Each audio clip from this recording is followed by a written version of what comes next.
Oke, bentar ya, saya buka dulu. Saya buka dulu ayatnya. Sebelum saya buka dulu ayatnya, saya tanya dulu sama Bang Pransko. Apakah ada di dalam perjanjian lama seorang nabi, seorang Mesias yang di ini double lagi nih? Siapa yang doubling nih? Coba Bunda Karina di mute dulu. Ada nggak seorang Mesias atau seorang nabi di zaman perjanjian lama yang kemudian mati dan dibangkitkan hidup kembali? Ada tidak? Coba. Sebelum saya tunjukkan ayatnya nih. Adakah seorang nabi, seorang raja, seorang manusia yang dimatikan oleh Allah dan dibangkitkan hidup kembali? Ada tidak? Musa. Kemungkinan ada. Ya, Musa enggak, kapan Musa dibangkit? Kapan Musa mati Musa dari dibangkitkan? surga. Ya tapi Musa kan nggak dibangkitkan lagi. Tapi mati alami, bukan dimatikan Tuhan. Iya, oke. Jadi yang saya tanggapi adalah pernyataan Pak Pransko bahwa di situ dibangkitkan Nandar. Pak, kata dibangkitkan di situ nih saya tunjukkan dalam bahasa Ibrani. Coba di mute dulu Pak Pranskonya. Ya, di mute dulu Pak. Soalnya doubling. Nih. Jadi kata dibangkitkan itu memang terjemahan. Maksudnya itu diutus atau diadakan, ada nih. Saya buka Hakim-Hakim 3 nomor 9. Lalu berseluruhlah orang Israel kepada Tuhan, maka Tuhan membangkitkan seorang penyelamat Mesias dalam bahasa Ibraninya ya. Bagi orang Israel yakni Otniel anak Kenas adik Kaleb. Jadi di sini membangkitkan, apakah dia pernah mati dan hidupkan kembali? Tidak. Nah, makanya kita harus baca di dalam bahasa Ibraninya. Mohon maaf ya, saya bacakan dalam bahasa Ibraninya. Faiz aku benai Yisrael el Yahweh. Payakem Yahweh Mosia. Maka Allah di sini apa? Payakem. Payakem itu bisa melahirkan atau kemudian mungkin mengadakan, ya kan? Bukan membangkitkan seperti orang mati lalu dihidupkan kembali, bukan.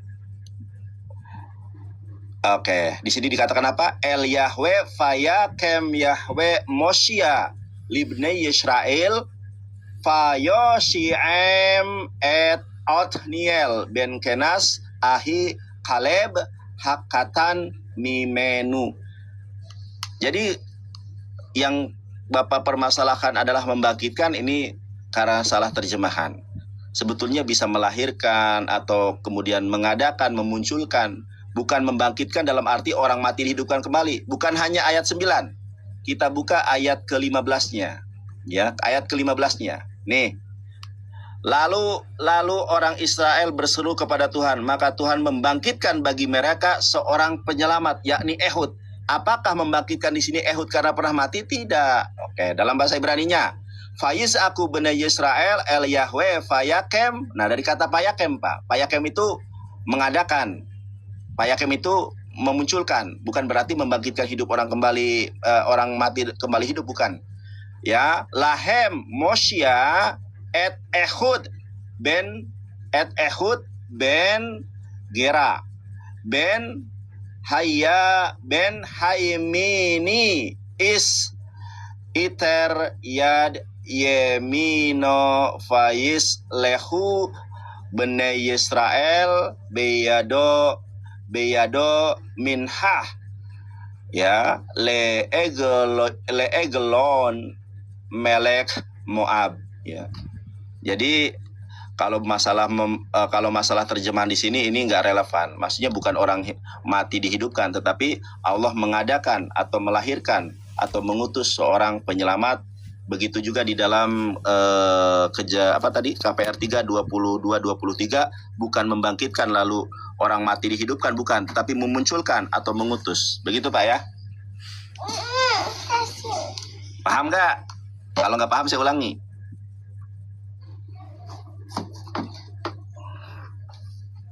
Halo Pak Pransko. Jadi kembali ke pertanyaan, siapa Nabi membasmi yang apabila ucapannya tidak didengar?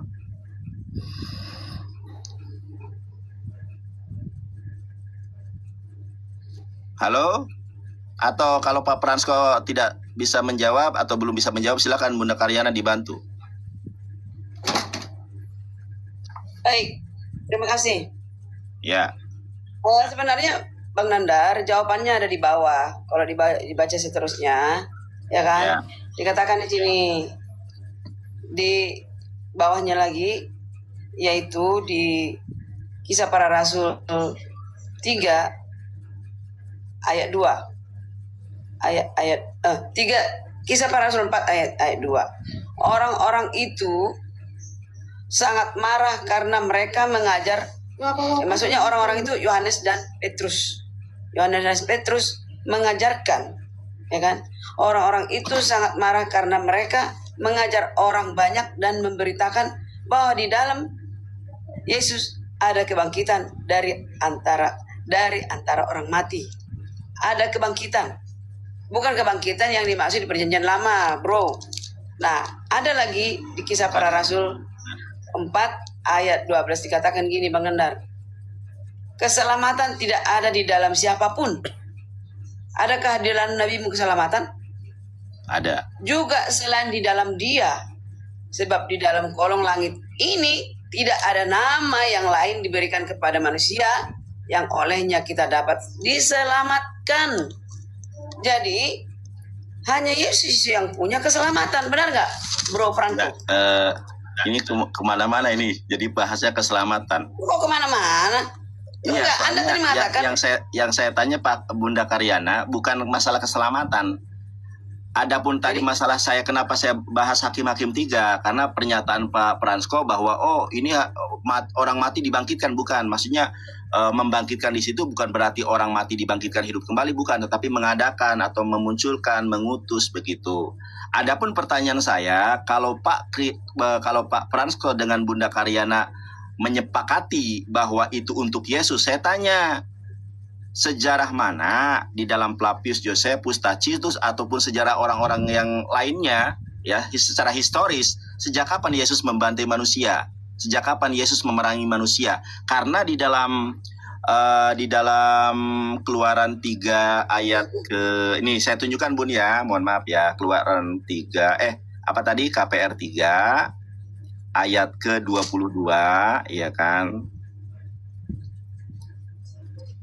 Nih, sebentar.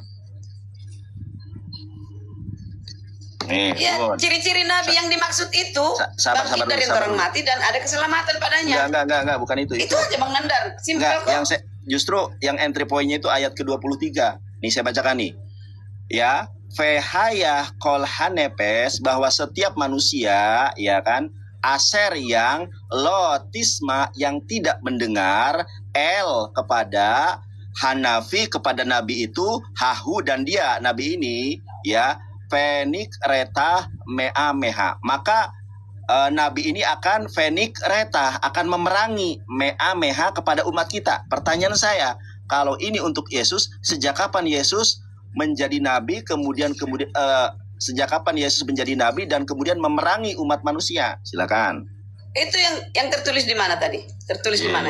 Baik, saya ulangi, Bun. Mau dibaca dari ayat sebelumnya? Oke, saya baca dari ayat sebelumnya ya. Iya, tertulis di mana? Iya. KPR 3:22. Bukankah telah dikatakan Musa, Tuhan Allah akan membangkitkan di sini bukan orang mati dihidupkan ya, tetapi mengutus atau memunculkan, melahirkan bagimu seorang nabi di antara saudara-saudaramu, sama seperti aku. Dengarkanlah dia dalam segala sesuatu yang akan dikatakannya. Ayat 23, dan akan terjadi bahwa semua orang yang tidak mendengar nabi itu akan diperangi dari umat kita. Dalam bahasa Ibraninya, Fehayah kol hanepes, bahwa setiap manusia aser yang lo tidak tisma mendengar, el kepada hanabi, kepada nabi itu, hahu, dan dia nabi itu fenik reta mea meha, akan memerangi umat kita. Pertanyaan saya, ya, kalau bukan Nabi Muhammad, siapa yang dimaksud Nabi ini? Silakan. Oh, jadi Nabi yang memerangi itu yang dimaksud. Kalau ada Nabi memerangi, dialah itu, begitu. Itu yang dimaksud Musa. Ini ayat ini, Bang Lodi nggak paham dia. Ayat ini yang mengatakan, bukan saya. Kacau. Loh, kok kacau? Bukan Liana, kalau ditanya minyak kelapa, jangan jawab minyak rem, biar enak begitu. Jamu. Maksud saya nyimak dulu. Gini Bro Loding, Mr. Loading, maksud Pro Nandar ini, kalau ada nabi yang memerangi, itulah ciri-ciri nabi kami. Kan itu maksudnya. Bukan. Yesus tidak memerangi. Bukan Coba Bu Karyana dia dulu, kita biarkan Pak Franco dulu. Ibu Karyana nyimak dulu. Ya. Baik. Coba kita baik. Terima kasih Pak Pastor Loading. Ketika kita mencerna dalam Ulangan 18 15 bahwa seorang nabi dari tengah-tengahmu, dari antara saudara-saudaramu akan dibangkitkan bagimu. Itu ketika kita melihat bahwa Musa itu membicarakan tentang internal dalam bangsa Israel yang tidak mencakup dengan bangsa lain. Jadi kalau mengkerucut ke Nabi Muhammad bahwa Yahudi tidak pernah mengatakan di luar dari Israel itu ada nabi. Jadi Musa membicarakan ini tentang hal internal karena ini melihat dari konteks yang ada, ini adalah saudara-saudaranya yang dibangkitkan untuk bangsa Israel. Kalau Yesus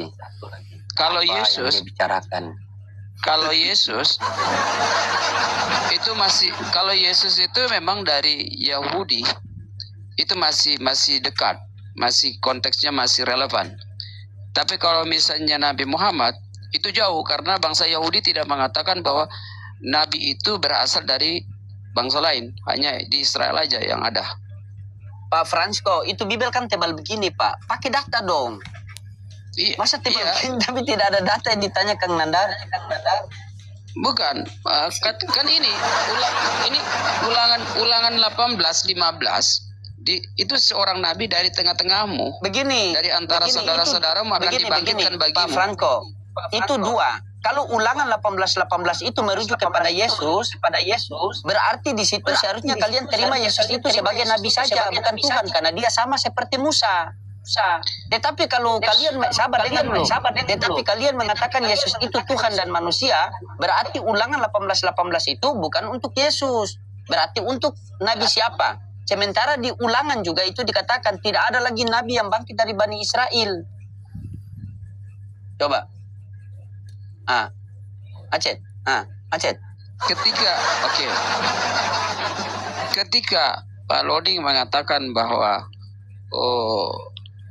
Yesus itu orang Kristen menganggap dia bukan nabi, tetapi ada tertulis bahwa Yesus dalam sematannya itu bisa jadi imam, bisa jadi raja, bisa jadi nabi.